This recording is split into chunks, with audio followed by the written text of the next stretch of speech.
Hi ladies and gentlemen, this is another in my series of Algebra 2 videos to try to help you understand the lessons that we're doing. We've been talking about polynomials. We first looked at polynomials in general. We looked at adding and subtracting polynomials. Then we went into multiplying polynomials, and last time I talked to you about factoring polynomials. One of the things I wanted to do was spend a little bit more time on factoring patterns, because the patterns that you need to look for, and you look for those patterns when you're doing the factoring, helps you understand how to do them. There are three basic patterns that you need to be aware of. First is called the difference of squares, the second one's called perfect square trinomials, and the last one's called the difference of cubes. Okay? The difference of squares is one that I talked about before, where I've got a square here and a square here, and I can just write them down as a minus b times b minus b plus a plus b, or a plus b times a minus b. Order does not matter here, which order you write them down in. Order here, meaning whether it's the plus or the minus. Okay? If it's a perfect square trinomial, really that pattern is not one that you have to worry about too much, because the mama tree works for this one. Okay? And you can get to this one without any problems whatsoever. But it does have a pattern that if you can recognize this pattern, it will speed you up, because you're winding up with a squared term over here at the end, an a minus b or an a plus b squared. And you just have to be able to recognize this pattern. Okay? Finally, the sum and difference of cubes. Once again, only two terms here, and they're both perfect cubes. This is the one that's a little bit harder, because this pattern that you're getting out here at the end is the one that's going to be difficult for you to remember. So let's look forward and see what we can do here. Always remember, take out the greatest common factor. If there's a greatest common factor, take it out first. Grouping. If you have four or more terms, group them together. Try the mama table on trinomials of any kind. Look for those difference of squares. Look for the first term to be a squared and the second term to be a squared. If they are, you've got a difference of squares if they're being subtracted from each other. The perfect square trinomials, this one typically catches this and you never have this one show up. But if you can see that, it actually speeds this process up a little bit up here. Okay? The sum and difference of perfect cubes, that's one you're going to have to spend some time working on, because your middle term is 0, but there's a cube term at the first and a cube term at the back. Knowing those cubes is where a lot of people get in trouble. Okay? So let's look at factoring method for difference of squares. If I've got a binomial that's written as a squared minus b squared. So what I've got a monomial subtracting another monomial, right? All I'm looking at is this a perfect square and is this a perfect square? And am I taking the difference between them? If I can, then I'm going to write it down and write the factors just like that without any problems whatsoever. Looking at this example, x squared is a perfect square. How do I know that? It says it's a perfect square right there. And 16, well, I know 16 is 4 squared, so I could write that down as x squared minus 4 squared. They're both squared terms. Then I can write down x plus 4. Where'd the 4 come from? Right there. X minus 4. X minus 4. That's where they come from. All I have to do is look at these terms and write them down. You'll start to recognize them as you go along. Some of them are a little bit hidden, like this one right here. 1 over 49 x squared minus 81. I recognize 49 as 7 squared, but it's 1. Well, 1's a perfect square too. 1 times 1 is 1. So if I say 1/7 x and square that whole quantity, this is a perfect square. And 81, well, that's 9 squared, right? And so I've got squareds here. I've got a minus sign here. Difference of squares. 1/7 x minus 9. 1/7 x plus 9. That's all you have to do to write them down. Okay, let's try these here. What do I got? I've got x squared minus 11 squared. Easy. X minus 11, x plus 11. No problem at all. Let's look at this one. 9's a perfect square. Y is a perfect square. So this is going to be 3y squared. 169, that's 13x. I could put that like this. And so what would I be writing down as my terms here? It'd be 3y plus 13x. That'd be one term. The other term would be 3y minus 13x. Okay?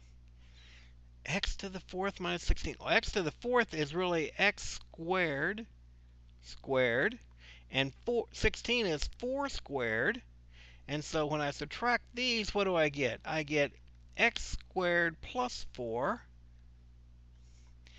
x squared minus 4. Oh, wait a second. I need to be careful here. Why do I need to be careful? Because x squared minus 4 is another perfect square. This is actually x squared minus 2 squared. So this would be x squared plus 4 times x minus 2 times x plus 2. Okay, 3 factors here. Had to be careful with that one. Now I want to also warn you, there is no sum of squares. So there is not anything that I can do with this one here, x squared plus 4. There is only a difference of squares. Okay, it has to be a subtraction. That's what you're looking for on that particular type of binomial. Okay, perfect square trinomials. I like to look at these and say, I'm going to catch them in the mama tree every time. But essentially, if I have two plus signs and I got squares at both ends, and I can multiply a times b and times 2 and get this center term, then it's going to be a plus b squared. It's when this one is being subtracted that you've got a minus b squared. And you just have to be able to recognize the format, okay? So let's see if we can't find some here. X squared plus 8x plus 16. Well, this 16 is 4 squared, right? And 4 times the 1 in front of here, 4 times x is 4x times 2 is 8x. So 2 times x times 4 gives me 8x. And that's what the center term is. So this one is all plus signs. So this is going to be x plus 4 squared. See? That means, do you see how I'm working this out? This one, 4x squared is 2x squared. 9 is 3 squared. Well, 3 times 2x is 6x times 2 is 12x. 12x is 12x there, right? I see a minus sign here. That's telling me it's going to be subtraction. 2x minus 3x squared. So 2x minus 3x squared would be my factor. Okay? Let's try some of these. This is going to be c squared. This one's going to be 12 squared, 144 squared. And if I take 12 times 2 times c, I get 24c. They're both plus signs. So this is going to be c plus 12 quantity squared. Ta-da! 25v squared, that's 5v, 5v quantity squared. 9, that's 3 squared. And 5 times 3 is 15v times 2 is 30v. Yes, I got that. They're both plus signs.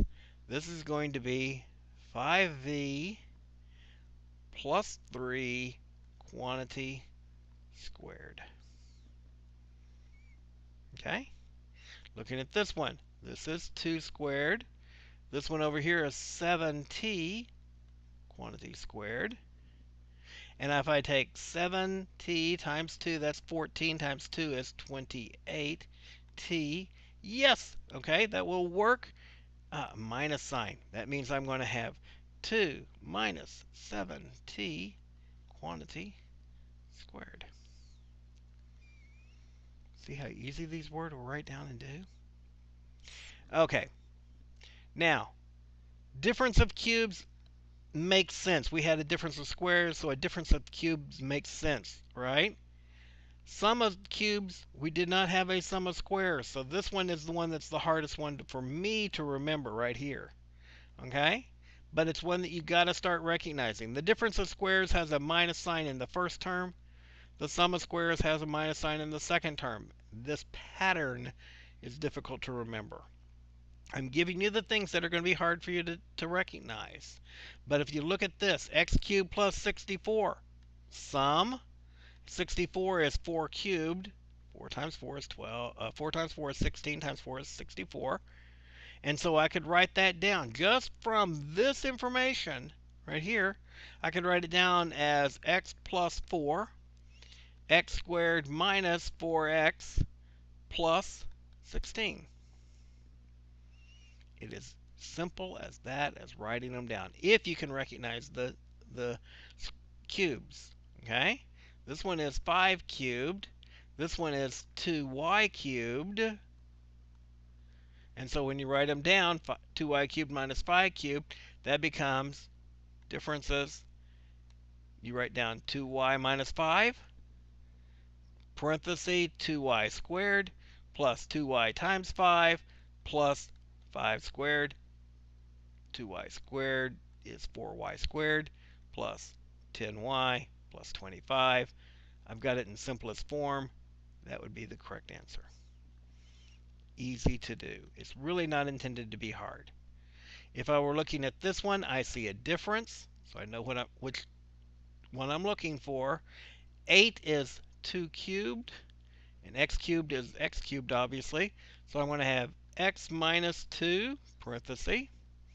I'm going to have x squared, okay, plus 2 times x is 2x, and then 2 squared is 4. Yep. And that would be my answer. 27x cubed, that's 3x quantity cubed. And 1 is 1 cubed, and it's a plus sign, so it's going to be 3x plus 1. It's going to be 3x squared, which is 9x squared, minus 3x plus 1. This one, I'm going to have x and y squared to the third power. And 64 is 4 to the third power. So what am I going to have? I'm going to have xy squared minus 4. Not quite a difference of squareds. I've got an x term here. So I'm glad you looked for it, but it's not quite an x squared term or a difference of squared term there, but it was real close. And then I'm going to have xy squared, so that xy squared squared, so it's going to be x squared y to the fourth. And then it's going to be plus 4x y squared. And then it's going to be plus 16. You can see they're just a matter of finding the right x cubed term to write them down. Lots of people are sending me their course names when they're sending me K-mails. I do appreciate it. It really does help me find your records a lot quicker and help me answer your questions a lot quicker. I have tons of problems like these that I'm willing to work with you in Class Connect and show you how they're done. And I look forward to seeing you next time we see each other. Bye.